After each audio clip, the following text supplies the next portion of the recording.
दोस्तों, जिन भी पति पत्नी के बीच में डिस्प्यूट चलता है तो उनके बीच में पति लोगों की तरफ से यही सवाल आता है कि पत्नी की ही कोर्ट सुनती है, पुलिस सुनती है, पति की कोई भी नहीं सुनता है। अगर पत्नी मेंटेनेंस का केस करती है तो यहाँ पे पत्नी का मेंटेनेंस बनेगा, हर हाल के अंदर बनेगा। ये सबका सोचना होता है, चाहे यहाँ पे पत्नी की गलती क्यों ना हो।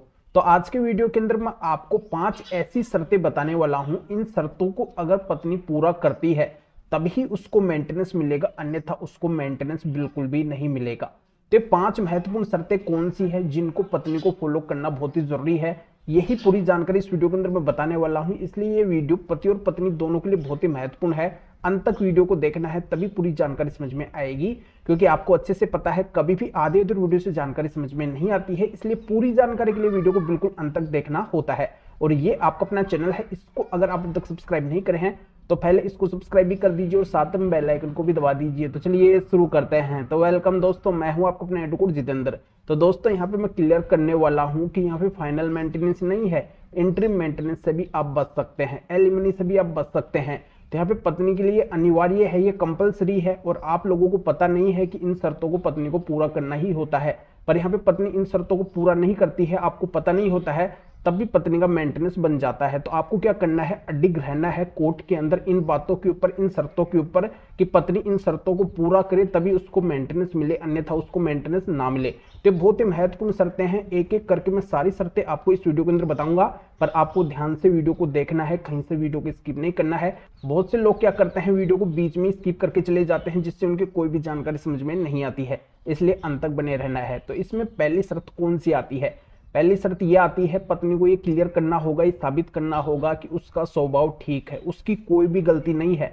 मेंटेनेंस केस के अंदर पत्नी ये साबित करेगी तभी वो मेंटेनेंस ले सकेगी, अन्यथा उसको मेंटेनेंस नहीं मिलेगा। तो ये पहली महत्वपूर्ण शर्त आती है, इसके ऊपर आपको ध्यान रखना है कि पत्नी इस शर्त को फॉलो करती है या फिर नहीं करती है। अगर फॉलो करती है तभी उसका मेंटेनेंस बनेगा, अन्यथा उसका मेंटेनेंस नहीं बनेगा। दूसरी शर्त यह आती है, पत्नी को कोर्ट के अंदर मेंटेनेंस केस के अंदर साबित करना होगा कि उसने अपने पत्नी धर्म का पालन किया है, पत्नी के जो भी कर्तव्य है उनको उसने बखूबी निभाया है, अच्छे से उसने पालन किया है। यहाँ पे अगर पत्नी अपने पत्नी धर्म का पालन नहीं करती है, अपने कर्तव्य का निर्वहन नहीं करती है, तो यहाँ पे उस पत्नी को मेंटेनेंस नहीं मिलेगा। तो इन बातों को आपको मेन कोर्ट के अंदर देखना है कि पत्नी इन चीजों को क्लियर वहां पे करती है या फिर नहीं करती है, पालन करी है या फिर नहीं करी है, तभी उसका मेंटेनेंस होगा, अन्यथा मेंटेनेंस नहीं होगा।